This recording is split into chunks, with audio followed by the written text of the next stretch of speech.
again. My name is Emma and welcome to Faith Night Friday. Yeah, I'm doing it here right now because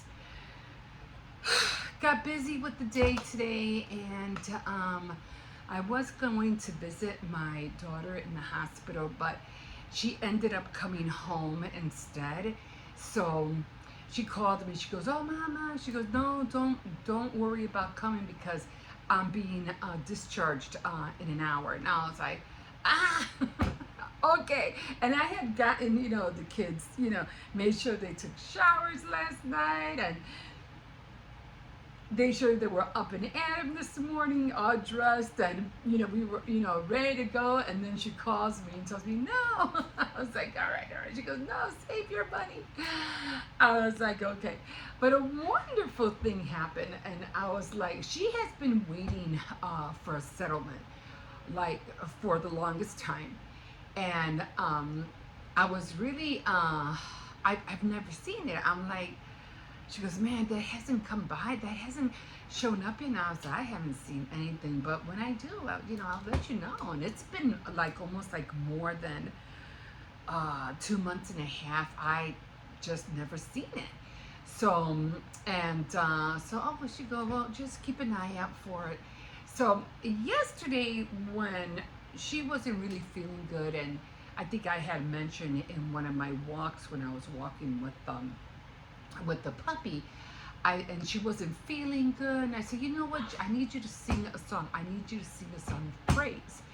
And she goes, "Oh, I pray all the time." I said, "No, I'm not talking about praying. I'm talking about singing. I need you to sing a song of praise." So I picked one out for her that I personally sing every night before I go to bed, or every time something goes awry in the family and I need like a quick fix from above, and a divine intervention that could come in and settle whatever's going on. So every time I sing that song, things get corrected, good things happen. So I told her and I sent her the song, and lo and behold, when she went home today and I looked in the mail, the settlement that she was waiting for came in the mail today. And it was a good sum on top of that. And I was like, coincidence? Maybe. Divine intervention? Again, you never know. You just never know.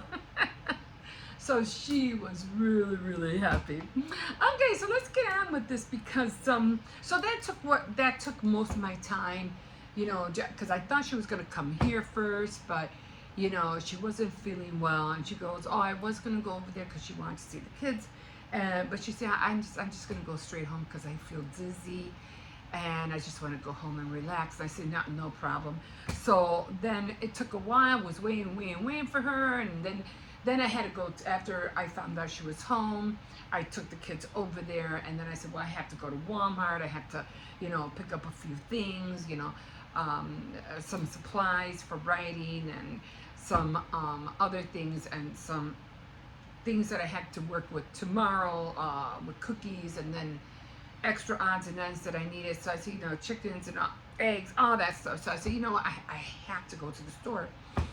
So, and then on top of that, after I came back, that took up more of my time, that I had to put everything away, and then I got it. I said, I gotta eat something. So I just made myself a little meal. No, actually, I made it before I went to the store. So that took up a lot of my time. And I was like, oh man, it's already gonna be after, what do you call it? So after I was about to use my camera, my battery was low, and I was like, no. And I said, I'm not taking chances. Either I record on a full battery, or I'm not recording at all. Cersei's! Or I'm not going to record at all. So then I remembered that I had these guys right here. I don't know if you can see them. They're spares. And these, if you don't use them, they don't charge neither. So I was like, oh, great. So then I said, okay, you know what? I'm just going to keep them on charge at all times. So what if I ever need them, they'll be charged. But the charge, if they're not constantly charged, the charging goes away. And you better behave yourself. You can put up the gate if you have to. So,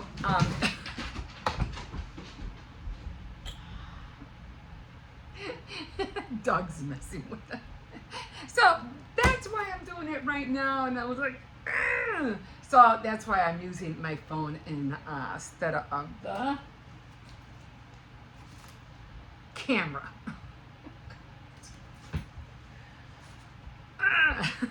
But you know what? Sometimes I really don't mind, because sometimes with the phone, for some reason it uploads faster than if I were to do it on the computer. And I would always have to make sure that I do it before, like, definitely before 2 o'clock, so it can be up, by 5 or 6. But anyway, that's where we are at. Okay, so let's get into this. I am on, I'm still on Samuel. I am on Samuel 2, I believe. 2 Samuel. We are on 2 Samuel 2. Or did we pass 2? I don't remember exactly. Or are we on 3? We are on 2 Samuel 3. Where is 3? The war between. Okay, so we are on 2 Samuel 3. I think I did do 2 already. So, and if I didn't, I'll just go back. If I'm wrong, I'll just go back. And the turn is just blowing in me. Okay, and then I have this one over here blowing on me as well. It's just, with the weather being, hot and sticky and rainy, it gets so, like, what is that called? Muggy. And I can't stand being muggy. I really can't. Okay. So next time, did I underline? Usually I could underline something and I could say, okay, I underlined that, so I know I was in that chapter. Okay, so that's what I usually do. I just underline something. But all the time I just circle the chapter. Okay, so let's just jump right in, guys. So we are on 2 Samuel chapter 3. So the fighting between the forces supporting Saul's family and those supporting David went on for a long time. As David became stronger and stronger, his opponents became weaker and weaker, David's sons. The following 6 sons, in order of their birth, were born to David at Hebron: Amnon, whose mother was Ebinoam from Jezreel; Chilaleb, whose mother was Abigail; Nabal's widow from the Carmel; Absalom, whose mother was Maacah, the daughter of King Talmai of Jeshur; and Endoneha, whose mother was Haggith; Stephatia, whose mother was Abital; Ithrim, whose mother was Eglah. All of these sons were born in Hebron. Now I could be butchering up these words, these names, because I was really never, hardly ever in the Old Testament. I was always in the New Testament, but never hardly in the Old. And I guess, somebody said, yeah, we need to start that now. Yeah, we need to get into that now. Like, it's been years. It's okay. Okay, so Abner joins David. As the fighting continues between David's forces and the forces loyal to Saul's family, Abner became more and more powerful among Saul's followers. One day, Ishbosheth, son of Saul, accused Abner of sleeping with Saul's concubine Rizpah, the daughter of Aiah. This made Abner furious. Do you think that I would betray Saul? Do you really think I'm serving Judah? He exclaimed. From the very first I have been loyal to the cause of your father Saul, his brothers, and his friends, and I have kept you from being defeated by David. Yet today you find fault with me about a woman? The Lord promised David that he would take the kingdom away from Saul and his descendants and would make David king of both Israel and Judah, from one end of the country to the other. Now may God strike me dead if I don't make this come true. So Ishbosheth was so afraid of Abner that he could not say a word. Abner sent messengers to David, who at the time was at Hebron, to say, "Who is going to rule the land? Make an agreement with me, and I will help you win all Israel over to your side." "Good," David answered. "I will make an agreement with you on one condition.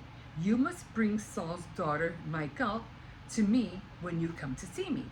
And David also sent messengers to Ishbosheth to say, "Give me back my wife Michal. I paid 100 Philistine foreskins in order to marry her." So Ishbosheth had her taken from her husband, Paltiel, son of Laish.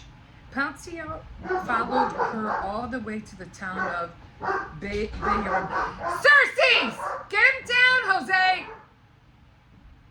crying as he went, but when Abner said, "Go back home," he did. "Xerxes! Get over here! Jose! Put the gate up!" Abner went to the leaders of Israel and said to them, "For a long time you have wanted David to be your king. Now here is your chance. Remember, the Lord has said, I will use my servant David to rescue my people Israel from the Philistines and from all the other enemies." Abner spoke also to the people of the tribe of Benjamin, and then went to Hebron to tell David what the people of Benjamin of Israel had agreed to do. When Abner came to David at Hebron with 20 men, David gave a feast for them. Abner told David, "I will go now and win all Israel over to your majesty.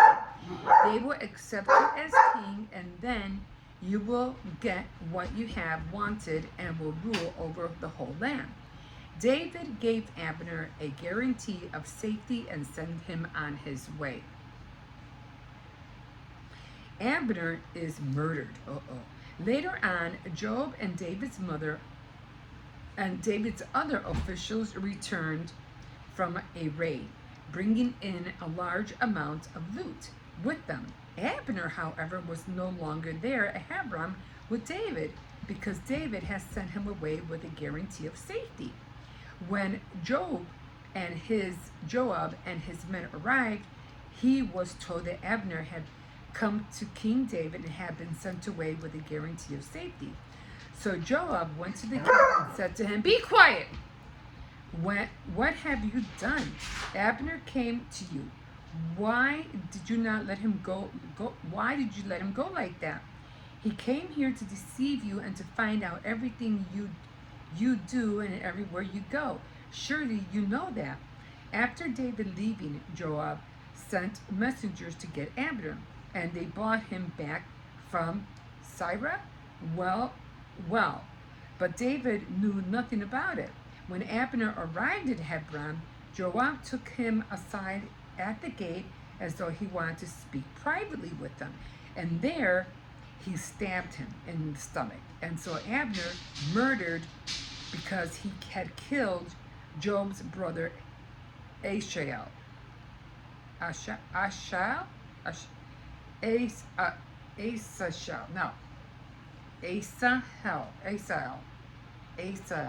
had to figure out how to pronounce that.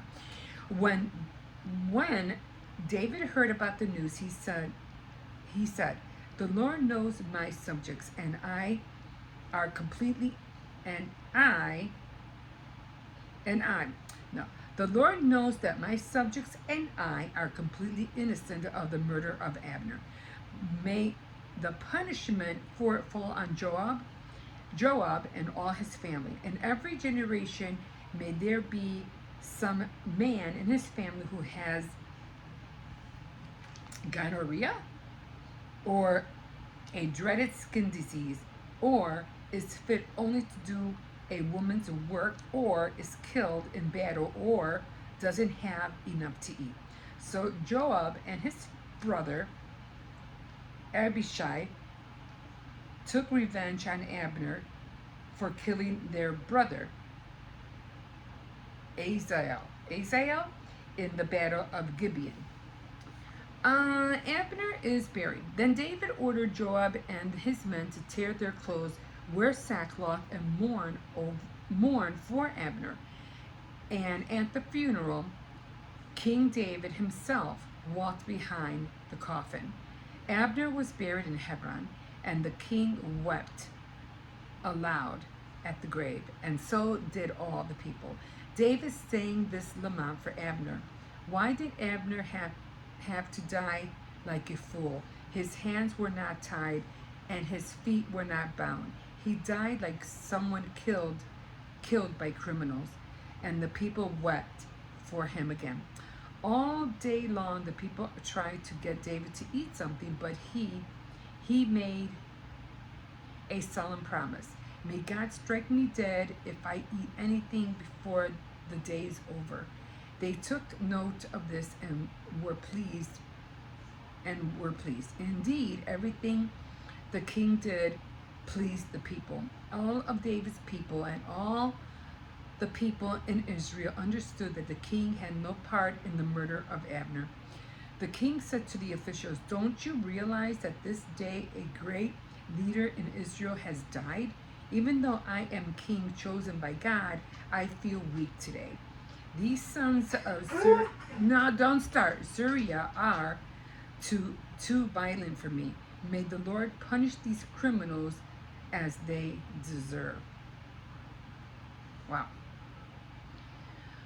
Okay. Okay. That was a little bit of a reading there, but hey, it is what it is.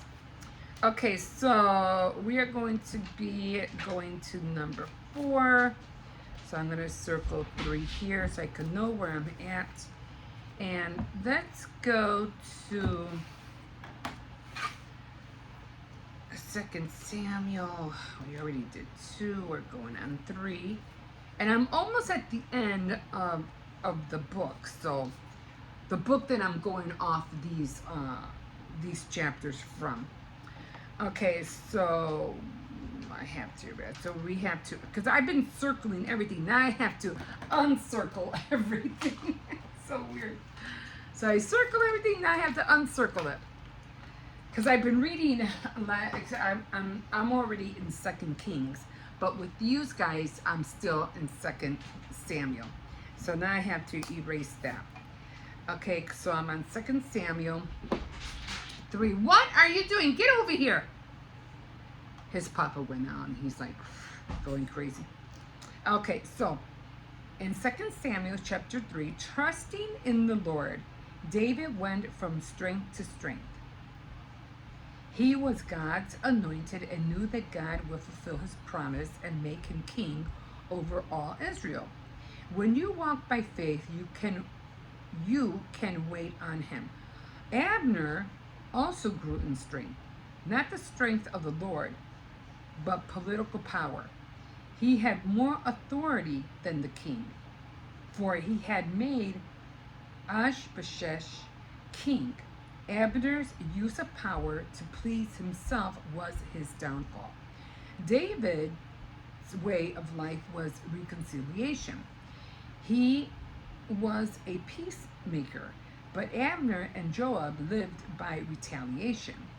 All who take the sword will perish by the sword. Abner had murdered Azael, and his sin had found him out. But Joab's deed was wicked, and David disassociated himself from it. Imagine Joab avenging his brother's blood at Hebron, a city of refuge. David was strong, yet he was weak. When we are weak in ourselves, the Lord can be strong through us. We cannot control circumstances and people, but we can control what we say and do. Okay. So Abner, a lot of the kings back in those days, I think a lot of the kings, and this is funny because everything that up to this day that Israel is going through has not yet ended. It is still going on. And it all started because the tribes way back then decided to listen to other gods than to listen to God himself. And they, made other images and other gods, and and even though they were like part of Israel and part of the tribe, they weren't really following the rules. Their whole heart wasn't in it. So there was always maybe men of God, but there weren't really that many. If you would see, it was like maybe one or two, or there weren't a whole lot of prophets, and if they were not real prophets, or they were pretend prophets. And the only way you were going to know if that was a real prophet back in the day was through the miracles that God helped them do. And then you would say, oh my God, that is a man of God. But other prophets would try, and whatever they try to do would never come forth. It would never happen. And then they would know you are not a man of God. Because if you would have said, make this piece of wood jump or whatever, and it did, but if a real man of God would have said it and it did it, then you would know for sure that he was true. So there wasn't really a lot of real men of God back in the day, because they were all following their own hearts, they weren't following God's heart. So it kind of like towards Israel growth, the tribes literally went that way. They, just went in different directions. Even though they might say that they're all of one kind now, but they're still not believing in the truth because of what happened in the lineage of everything that happened back in the day. Why did that shut off? So that's where we are right now. And if you start reading from Samuel, or you start reading from where did I start? Was it in Samuel? You'll start realizing, like after the time of King David, then you'll start seeing why Israel is in the state that they are in the present time. It's an eye-opener. It really is an eye-opener. But that's where we are right now, and that's where we're going to be going. And I don't know why this went off. Why did it go off? Did it unplug? No. Okay, I don't know. Maybe it was on a timer or something. Okay, so one thing. What? Okay, so one thing I did want to talk to you about, and I was thinking about talking about humans and where, what kind of humans were on this earth. Now, something I was reading, and I was like, wait a minute. To me, there were more than one kind of human. I mean, we're all human, right? But if you really look at it and you really see what the word says about humans and how are they created, I was like, wow, wait a minute, wait, this is interesting. I'm like, I never saw it that way. So we have Adam, which was the first human that God made, right? Now he was one kind of human, and he wasn't like us. He wasn't like me and you. He was a human that was made out of the dirt. He was a human that was made out of dust. You know how they say from dust you came and dust you will return? So he was a human that came out of the ground. And then we have another human that was made. But this human didn't come out from the ground. This human what came out from the rib of Adam. So this is a different kind of human. So that's a second kind of human. She wasn't like me and you. We didn't come out of any guy's rib or our dad's father's rib. Okay? Eve did. She was made from a rib, which is very interesting. Okay, and then there was another type of human. Now, I always think of King David and Goliath, and they always say how big Goliath was, and I'm thinking, was he the one of those last humans that was made with one of the angels? Remember? But then I go, man, no, maybe not, because that was way back before David's time. But then I thought, okay, but that was a kind of a human that was also in the world. The human that the angels impregnated women, human women on the earth, and they came out with these big giant human beings, which they didn't have really mental capacity to know what the heck they were doing, because they would even eat humans because they were hungry. They didn't care. They literally would eat humans for food. So that was a third kind of human. And evidently, of course, God got rid of them. He destroyed all of them. But now there's a fourth kind of human. Children. The children who are born from the seed of Eve. So, that seed, that of course came from Adam, of course, right? That was a different kind of human, which are called children. And then I think, okay, now this is all theory. This is not fact, okay? So I'm not, saying that it's factual. I don't know. It's just theory. And I'm just looking at it and say, wow, there's different kinds of human that were made to be on this earth. And of course, we all think, well, what Adam and Eve, what they did is they reproduced. I get that. But you and me didn't come out from the ground. Although we are, when we die, our bodies do go back into the ground, and we do end up turning into dust, of course, right? But our spirits don't. Our spirits keep on living. So that's almost like another godly human, which is, oh my God, that's a different kind. The spirit of Jesus. Could we have that? That godly man, godlike man-like being. So that's a whole nother one.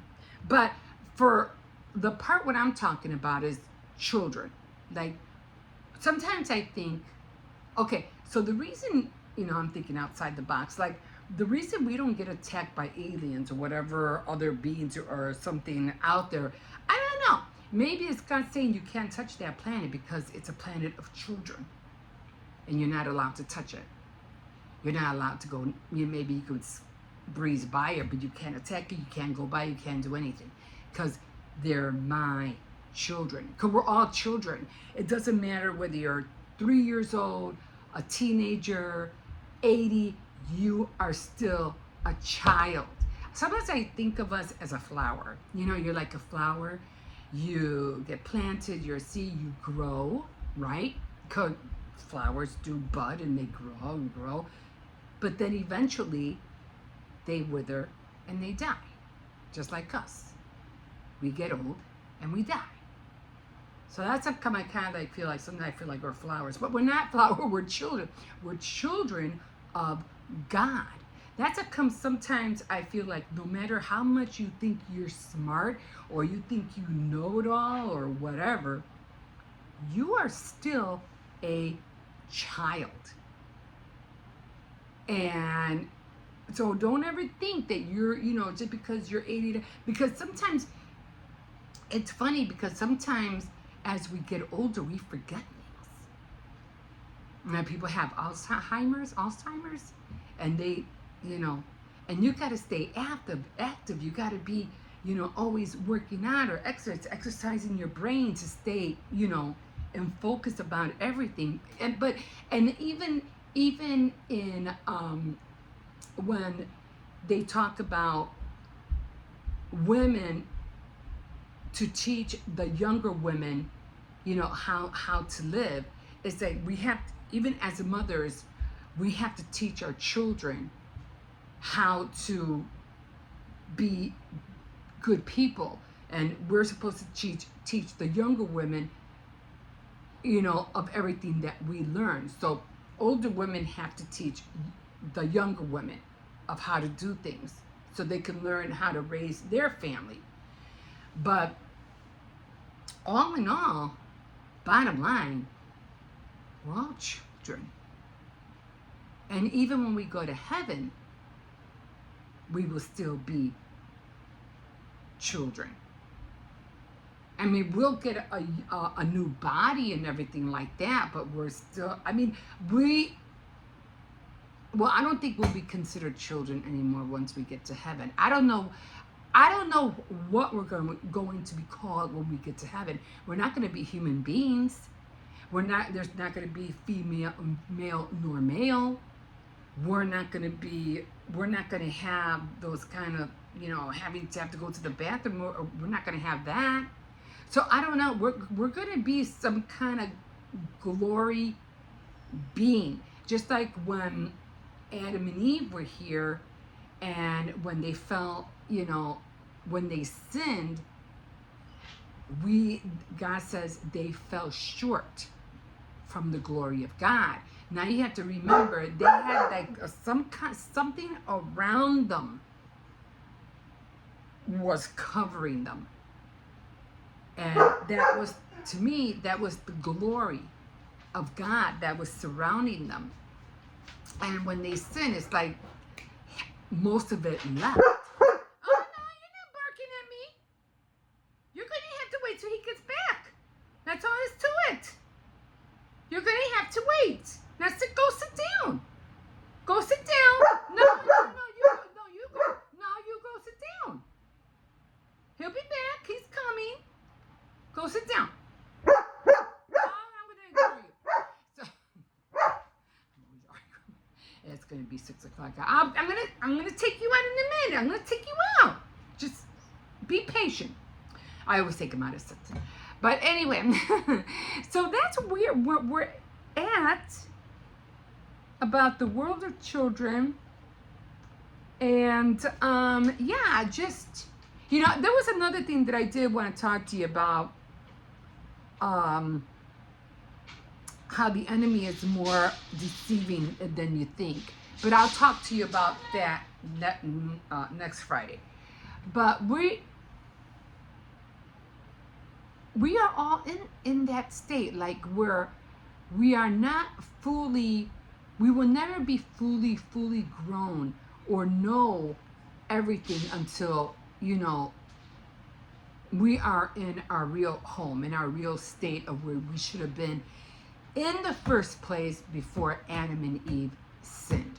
And we don't know what that would have been. We don't know. We will never know down here on this earth, because they kind of like, hey, they stole that away from us. Once they, you know, and I get kind of upset every time I think about Adam and Eve.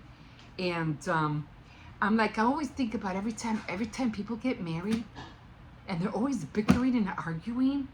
And they're supposed to be in love and great times and everything like that. Oh yeah, for the first, 2 years, and after that they start arguing, they start calling each other names. And I'm like, is it really because Adam wasn't really at peace with Eve because he ate the apple that he gave her? I mean, it was like she gave it to me. He didn't try to defend her. He didn't say, "Oh, don't blame her. It's not her fault. Look, I partook in it. I'm sorry, but don't blame her." No, he was like, "She gave me the apple."